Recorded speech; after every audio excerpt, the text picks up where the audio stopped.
روزے کی حالت میں کسی بھی قسم کا انجیکشن لگانا یہ روزے کو فاسد نہیں کرتا،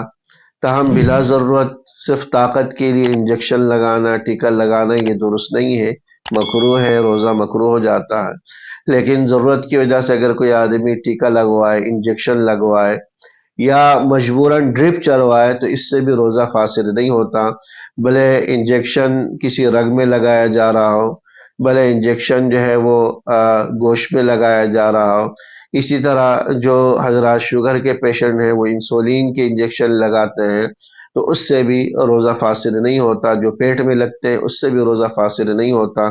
لہذا کسی بھی قسم کا انجیکشن، خواہ وہ وریدی ہوں یعنی رگوں والے ہوں یا عضلاتی ہوں یا انسولین کے پیٹ میں لگنے والے انجیکشن ہوں، روزے کو فاسد نہیں کرتے۔ ضرورتاً لگایا گیا ڈرپ یہ بھی روزے کو فاسد نہیں کرتا، تاہم بلا ضرورت صرف طاقت کی خاطر ڈرپ چڑھانا یہ روزے کو مکروہ کر دیتا ہے۔